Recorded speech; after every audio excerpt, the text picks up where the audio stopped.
Hello, everybody, and welcome to Letterbox Book Club. My name is Mackenzie. And my name is Claire.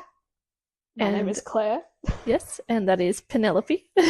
Penelope will be joining us and babbling along.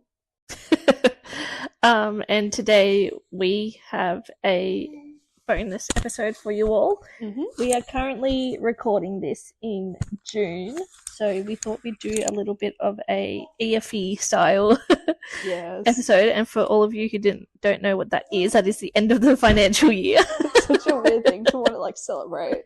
It's like the sales. The sales, yeah. And tax returns. Sales and tax returns, we love that. So we thought we'd do a bit of just end of financial year / halfway through the year roundup, check-in. Yeah.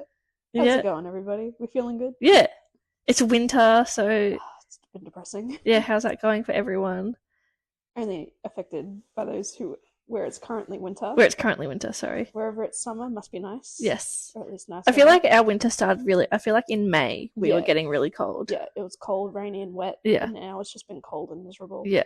Not a lot of rain though. Yeah, I love it because it means I don't have to leave my house, which is great. Ironically, it's a beautiful day outside today. It was raining earlier though. Blue skies galore. Yeah. This is a half year roundup, but it's also just a reintroduction for anyone new. We have been getting a little bit of new followers lately. So just if you don't know us, then we're going to reintroduce ourselves. Sure, and Kenzie can go first because this was her idea and she can lead this entire episode. This is my idea also because we need more episodes. No, we don't. No. I think we're fine, okay. But it'll be fine. Okay. Okay, so I am Mackenzie. That's it. What? Tell us a bit more about yourself. Okay. What do you do? What's up?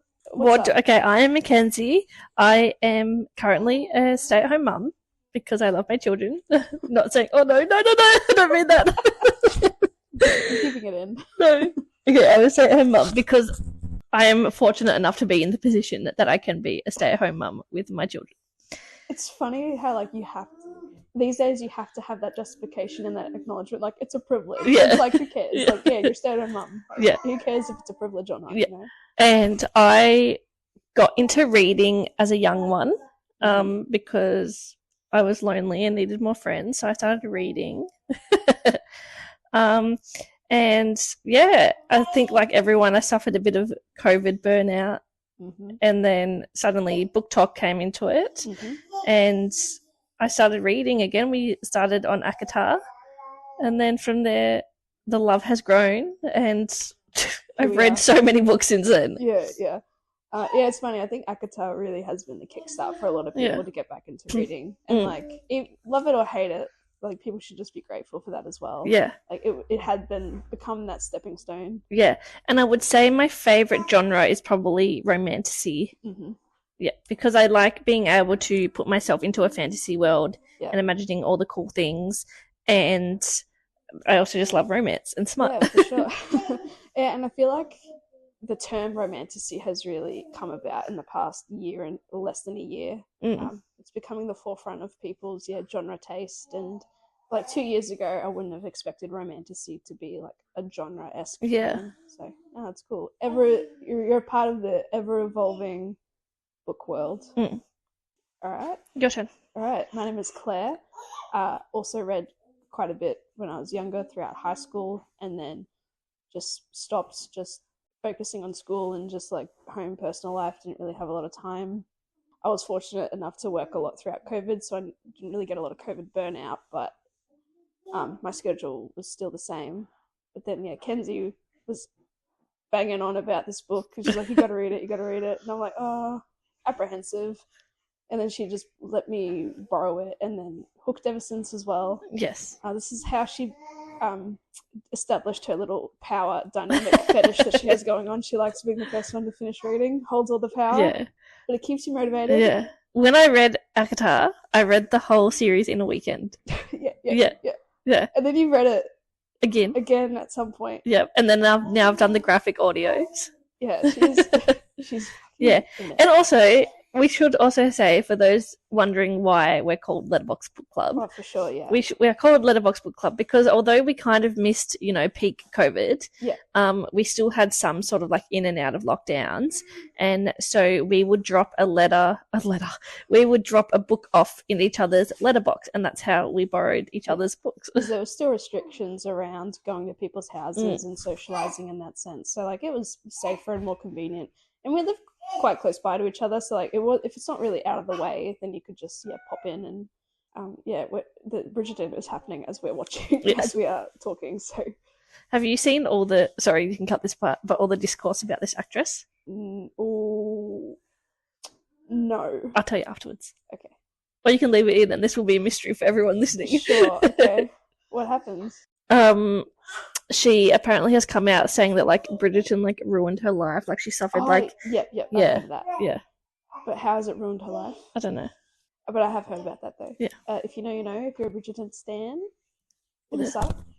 So yeah, got back into reading, and yeah, I've read so many now. And yeah, I think my refined taste will always kind of be the fantasy aspect because I don't know, I just like the escapism and just following characters and just all the action and something that has a bit more depth and substance. No offense to like contemporary everyone else, you suck. At this point, every contemporary romance I read is the same, and I'm starting to resent and hate it. So but that's just me. I agree. Yeah, but then nowadays you can't love a fantasy book because everyone hates it on TikTok. Or like it gets put up on a pedestal, and then everyone's like, "Well, this is so bad. Like, why does it have such a following?" Yeah. Like, maybe people just hate women liking things in excess, which of course. Yeah. So yeah, and then we decided to start the podcast. Well, initially you wanted to do like a cooking sort of podcast or something for yourself. I wanted to do TikTok. Oh, but for ages I wanted to do like a lifestyle podcast and stuff. And then we were just like, oh, books. Turns out it's a flooded market, but at the time it was pretty niche. Yeah. It was like I hadn't really heard of a few book podcasts, and then a lot of them have popped up now, which is great. Yeah. Because you get all sorts of perspectives and ideas on characters, and everyone has their own different styles. Yeah. It's great. There's a lot of variety and versatility. But the common starting point for the podcast has always been ACOTAR. ACOTAR or Throne of Glass, one of the two. Yeah. So Sarah J. Maas, like, get that bag. And thank you, and get that bag. Get that free promotion as well. Yeah. Yeah. So no, that's just funny how that turned out. And like I remember when we first announced on our own like personal Instagrams, I had someone who I'd never really talked to, and I don't know why I still followed on Instagram. They're like, "Oh, congrats on the podcast! Like, good job! Oh, that's really? such a good idea! Oh, that's so cool! Yeah. They're like, "Oh, that's such a good idea!" I'm like, "Oh, thanks." I didn't get that. I don't know why I still follow it, to be honest. But but now it's cool. Yeah. And then now I don't like to be perceived. So I don't tell anyone. It's cool though because I feel like we're just like in our own little corner of the internet. Yeah. And like I think like we're popular on the line. Sure. Yeah. And it's just no one in my real life knows. I'm like Hannah Montana. Yeah. This is a double life we're leading. It's like where do you it's like where do you go? Like when do you record? Is like you'll never know. Yeah. I know, it's like when we started, people thought like we edited and record like it was like live recording. Yeah. Yeah. No, that's so funny. Yeah. And then I've had people listen and they're like, I'm trying to figure out the timeline here. I'm like, it's all over the place because sometimes sometimes we change our minds and then things like we'll record something after something but we'll release it before. Yeah. And then it just comes down to me not really editing. I could just edit it out, if I know we're making a change. But then there's so much effort. Then I've got to make the YouTube clip again. And then I've got to re-upload it. It's, once it's done, it's done. I can just ignore it. Once it's scheduled up, it's good. So let's get into some questions. Alrighty. What has been your favourite read so far this year? Oh, this year? Yeah. A Good Girl's Guide to Murder. I'm just so keen for that. Wow, really? Yeah, I really enjoyed it. I like the murder mystery. It was different to the other books we've read because we've been really bang on with contemporary romance and stuff this year. And we're just becoming resentful from Blood and Ash sort of trilogy as well. So we're getting a little bit exhausted. But no, it was different. I liked the style of writing despite it was YA. Because sometimes YA can just be a little bit silly, and maybe it's just me getting a bit too old now for YA books. But no, I loved the structure and the creativity of Pip's assignment being like a part of the book. Yeah. that sort of creative sense. A lot of times, books are really just words on a page, nothing really else about it, no quirks. But yeah, that's been my favourite read so far. What about you? Mine has been, personally... Why are you scared? Credence. Okay, yeah. Just because, like, it was so shocking. Like, Right. it was... Worse than Haunting Adeline. I was going to say for the financial year, that's been my favourite. Oh, okay, yeah. But, like, month to month this year. That's so funny. Anyway, yeah, Credence, just because, yeah, it was so shocking to the system. It felt like a hard reset on my brain. Oh my god. Hey, but you need that though. Yeah. And it was just so interesting to see these, like, I guess, cult classic sort of books that people are into. Classic, yeah. Yeah, and then from there I read another one, and that was interesting. And then I realised that I'd already read a book by Penelope Douglas as well that I was shocked and horrified by previously, like when we first started the podcast. Yeah. Yeah, and shocked and horrified I'm using it as a good term. Yeah, like, right. Yeah, good shock and horrified. Not like you've read the triggers, but you still decide to read it, and then you decide to bitch and moan about it. Yeah. You understood the whole context, and then you were just like, oh. I was like, this is interesting. I quite like this. Yeah. And then for the podcast, my favourite read this year has been Divine Rivals. Oh, yeah. Well, outside of the podcast, I don't think I've read anything like that hasn't already been talked about or recorded. So, yeah, Divine Rivals. Nice, despite all the qualms. Yeah. It was good. Yeah, it was up there in popularity as well. Yeah. Yeah, everyone was banging on about it. But now it's just disappeared into the depths, oblivion of book talk. No one talks about it anymore. I know. And it's because it's only a duality. Duality? Oh my god. Duology. Duology. The duality of a duology. Yeah. The power. Okay. I love that. Alright. Now, I have another question for you. Okay. And I pre-sent it to you, so I wonder if you're prepared. So, I want to ask, what is a book that you always recommend to people? So, not necessarily like your favorite book, but it's a book that you've read that you think like everyone could get behind. And it doesn't have to be for the podcast, like it could have been in the past or anything. Yeah. No. Well, no one's ever asked me for book recommendations. So people ask me all the time, and I'm like, I don't know, should I give them the Monster Smut or for the shits and gigs? Yeah. Actually, no, I gave my cousin like a handful of books, but it's all it was like Ali Hazelwood and I think a book that I didn't end up reading. I think Serpent and Dove. I think I gave it to her. And maybe a couple other Ali Hazelwood I think I gave her The Hating Game. Oh, yeah. I don't know. But I gave her some of that. But that's the thing, with my cousin and her husband, like, they'll ask what books I'm reading, but they just assume it's all, like, porn books or smart. And I'm like, no, it's not the case. Yeah. But next time they ask, I will send them As Planet Barbarians. Be like, this is what I read. And I'm really enjoying it. Exactly, yeah. A book that I'll always recommend would probably be Dance of Thieves. I really liked it, despite it being a prequel series or within the universe of another Chronicle series. I really enjoyed it. It really sucked me in, so immersed. Enjoyed the characters. Again, the YA aspect I could have just ignored. It was very complex in terms of perspectives and just the plot and everything. It was great. But also, I would say, a Good Girl's Guide to Murder. If they're looking for the real, like, a murder mystery and everything. Yeah, that's what I'd recommend. And I know you've received a lot of people asking about books to recommend, so give us your plethora of experiences. I'm just performing minor surgery on myself, so when I'm through with that, it's okay. And also, in terms of my cousin, like, I want to recommend, like, Fourth Wing to her, but I don't want to lend her my books because they're the hardbacks. Yeah. They're the good stuff. Okay, so, Haunting Adeline. For the lols. It depends, like, how well I know the person. If they've got, like, the same humour as me. You can trust them not to. Yeah, if I can trust them not to be like, what the fuck, then Haunting Adeline. But the book that I always, always, always recommend to everyone, I read it when I was 14, maybe. Anyway, it's really helped shape my life, really. It's called A Fortunate Life by A.B. Facey, and it's Australian, and it's sort of like biographical, but it's about this man from Australia, way back in the day, and he was like sold to someone because his family couldn't afford to like feed everyone in their family. So he went and like did work on a farm or whatever, and he like met a girl and they fell in love, but then he went to war and she like also went off to do like nursing in the war, and they like never saw each other for years and years and years, and then they finally like came back together, like they found each other again. But there's all these stuff like, because it's like early like 1900s in Australia, I'm pretty sure, like his life. And it's all about like he faces all these hardships, like getting away from his family and then like going to war and then losing the love of his life, but then finding her again. And he says at the end of the day, you know, like I've done all this, but I've had a fortunate life. Oh wow. Jeez. Yeah. So so it's stuck with me after like all these years. So I always recommend it to everyone. I think anyone can get behind it. So that's if they're looking for like non-fiction. Yeah. And then if they're looking for fiction, Haunting Adeline.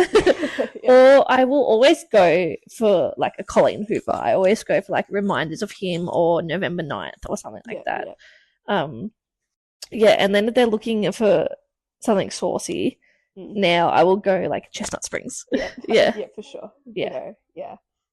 Okay, what is a book from your teen years that you still think about to this day? Oh, obviously Hunger Games. Yeah. Hunger Games forever and always. Yeah. Like I'm not super in depth like the people on social media are who will analyze everything or know in great detail, like for example what happened in Hamish's game. Yeah. I'm not too like in on that, but I read those as they were coming out, and I adore the movies and obviously cannot wait for the next movie. And I've just recently watched Ballad of Songbirds and Snakes. So yeah, I'm fully, reinvigorated with Hunger Games.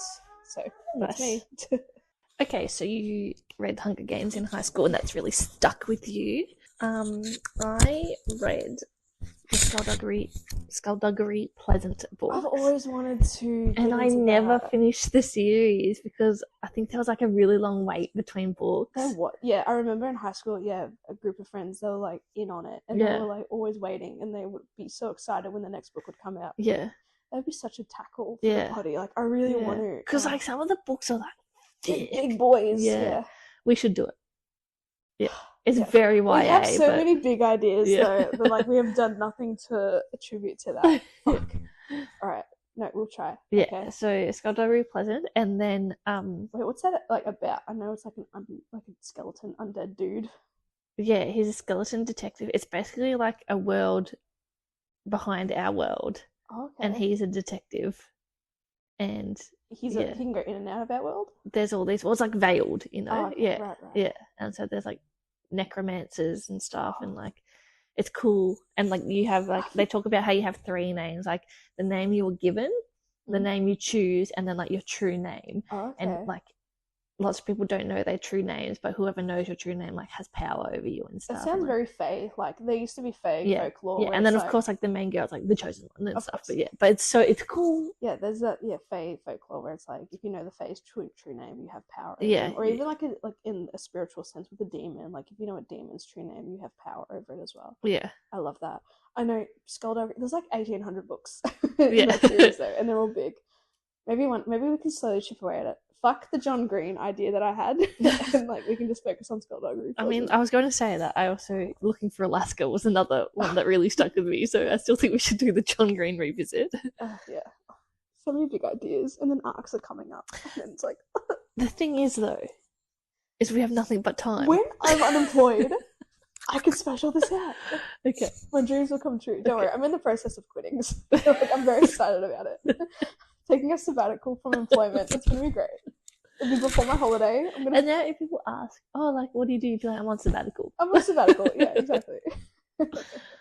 We'll have time. We'll have time. Exactly. Yeah. So. Oh, I won't be getting one. Oh, I'll treat myself to the whole Skullduggery Pleasant series. I mean. As a farewell present. I can acquire them for you. Oh, yeah, of course you can. I trust you. Yeah, okay. Can I get it on my Kindle? Yes. Cool. Done. Anything else for the time being? For as long as I'm on an employment sabbatical, you will provide me with books. Yes. In the I'm ways joking. that I have enough. I can buy my books. But can you eat your books? I'll be fine. We'll have time. Yep, you've reinvigorated my mood now. With Skullduggery Pleasant. I will not get a job until we've completed Skullduggery Pleasant and the John Green project. Okay. That's it. And Skullduggery Pleasant is so good. I mean, the first book's a bit because it's the first book, but then like, and then they're all different colours. Yeah. Do they all match? They have sprayed edges. Yeah. Well, at least I had the ones with sprayed edges, and it was so cool. Yeah, I know people were always in on it, and they were so excited to read it. Yeah. So, Looking for Alaska? Yes. How has that resonated with you? Just because it's John Green? Just because it was John Green, very profound. And I had a boner for John Green. Oh yeah, didn't we all? Yeah. And it was just like the profoundness of it all, I guess, and then just the mystery of the ending, like the big question of, what was it, and yeah, like you can accept it either way, and then obviously just teenagers dealing with grief, and stuff. Big story, big arcs. Yeah, very philosophical-esque in nature. That's like a lot of like John Green as well. Very real, but with the philosophical aspect. Yeah, I'll talk more about this in the John Green episode, but I think what I enjoyed most about his writing was that he treated teenagers as intelligent beings, which of course they are, and it's like, yes, you have all these big feelings and big emotions, and things do feel like the end of the world, but here is the end of the world, and like and here I am complaining when writers write a 5-year-old and they're more smarter than they actually are. I'm just like, I suppose it's different with John Green. All right, cool, love that. And oh my god, I was going to say the other day about Conscious Baby. Have you seen the Conscious Baby? Yeah, I do. Oh, Disneyland? The Four Seasons Orlando Resort. People just think the baby is clearly older than it actually is, and like it's just bald. Yeah, but I remember James said something the other day, and I was like, "There's a Conscious Baby." Yeah, but they're aware. Yeah, I love the jokes on TikTok. People are like, with the influencer family, it's like, oh, my daughter Riley just said to me the most philosophical, like out of pocket intellectual thing, and it's like, no, they didn't. It's like, fuck off, no, they didn't. You know what James says to me? You're a poo poo bum bum, mummy. That's as intellectual as this is gonna get. Yeah, that's funny. Oh, thanks, man. You want to bring this up, but it was funny. You're telling me a story that he argued with you, and he said like it's not fair. It's not fair, yeah. But this is, for him, that's pretty profound. Yeah, that's profound. Yeah. Shall we talk about perhaps some goals we've managed to kick off? Yes. This year, I think I haven't revisited the wrap ep, so I'm not really sure. Kind of forgetful of what the goals are, but I know it had stuff to do with arcs. Yes, and we've received like 5. Already this year. Yeah. 4 or 5. Well, I feel like we have a working relationship with a publisher now. Yeah, I know. We have a pretty good rapport. Yeah, we have. I know that we didn't bring this up, and it doesn't matter because of things, but we have made progress on our book. Right. Yeah, that doesn't matter. Yeah. When I'm unemployed, we'll finish it. Claire has a lot of goals for her unemployment. Hey, I'd rather be unemployed and have, like, goals. Yeah. Even though some people could think it's silly. It's like reading a book or doing XYZ. But I'm just going to go check on. That's okay. I just need a break, fam. If I was really in a terrible position, like, I wouldn't be this excited. But this is a holiday for me. This is your choice. Like, you're choosing to take a break. Yeah, this is my choice. This is for me. But no, I'd be so keen for a Skullduggery Pleasant smash out. It'd be great. Again, there's lots of books in that big, so I feel like we'd have to do like 2 break. Yeah, for sure. And let's look up how many there are. Is there like any prequels or any like 1.5? I think there's skin-offs. I think there's spin-offs. Okay. We'll just figure out what the main series is. Yeah. And then Sorry, I'm going to say... Oh, there's a box set at Big W for $50. I don't want to read physical. I'm sure we could get a bundle on Kindle as well. Yeah. It appears that there is... Okay, this looks like it's 9, but up here. I feel like when I'm like, oh, there were such long waits between books, but there's been like 1 a year consistently, except there's 3 years between. Okay. What was the gap around 2013, 14, 15?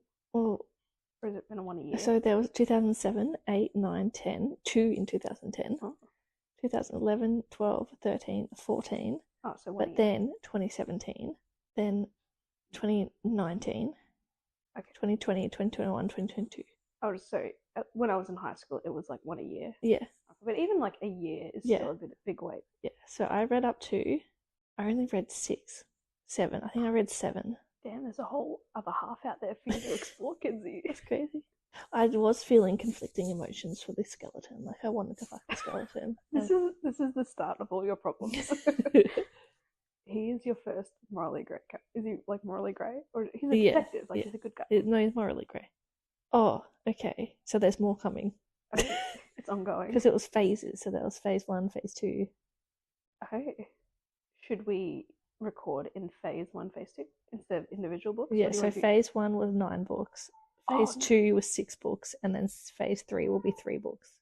Jesus. Kicking off in March 2024. Damn. Wow. Who's the author? Derek Landy. Derek Landy. Why are you writing like you're running out of time, bro? Are you okay? And that's from the author. Oh. So lovely. Any other sort of books? I know we've just touched on, we have a little bit of a John Green sort of projects happening. Oh yeah, it all kick-started because of we've started writing our book properly.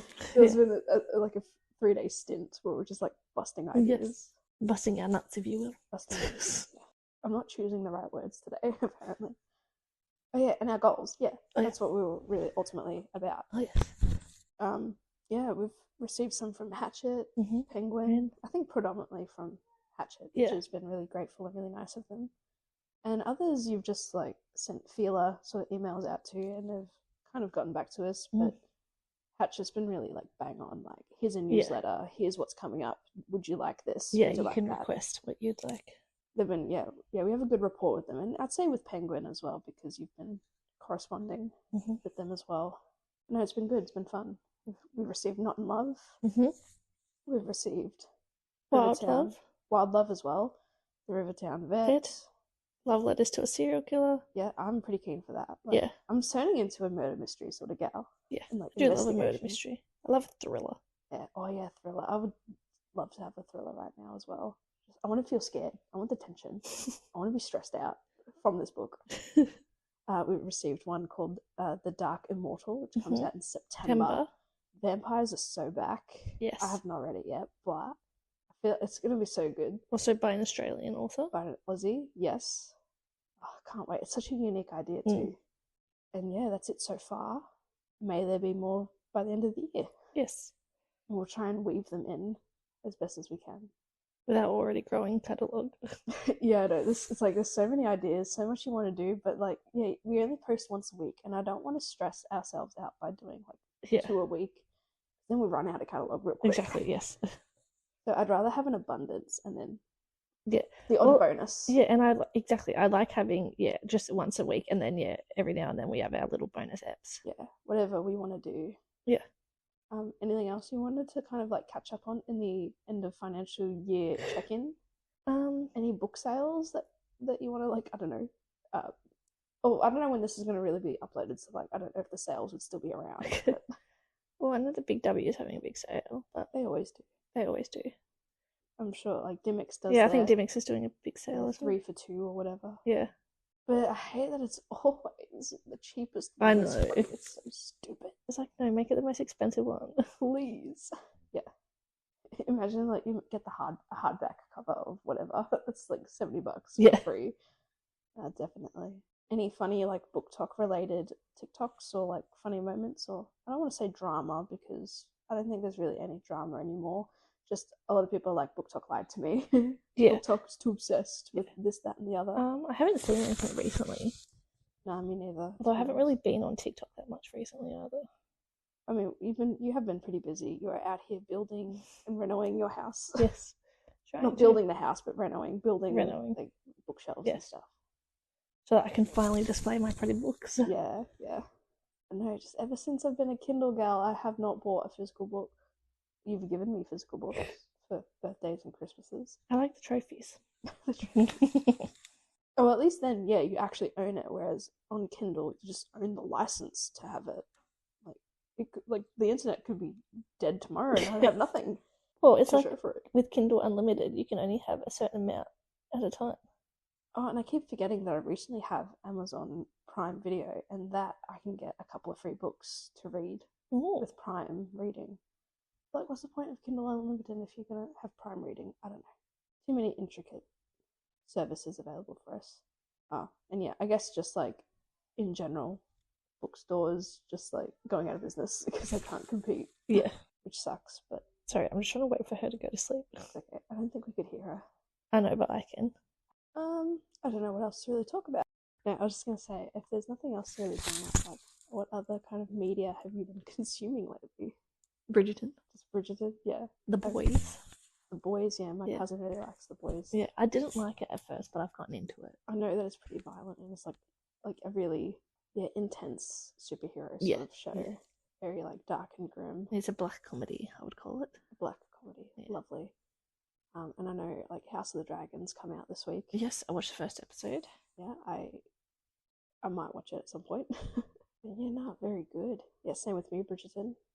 It's currently playing as we are talking. Yes. That's okay. I mean, anything else you want to talk about in this little end of financial year check-in, catch up? I'm good.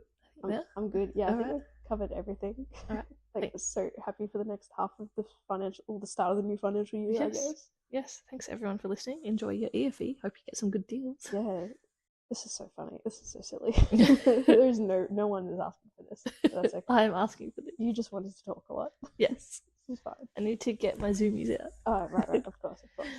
Alright, thanks everyone. Alright, thank you. Bye. I'm not going to say where we are. Check us out on Should we say it? On the socials. Oh, okay. What are you trying to... I don't know.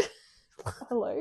What's the point of this? I know, but we can still say like... Okay, find us on Instagram, letterboxbookclub from there.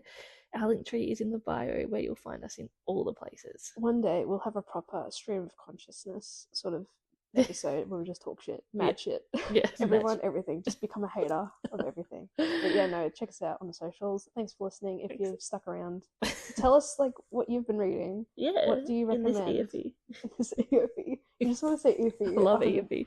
I remember being a little kid and seeing on TV like they'd have the ads like Harvey Norman like EOFY, and I'm like, what the fuck is EOFY? I feel like no one goes hard for end of financial year sales other than Australia. Like I see no one else care about it. Yeah.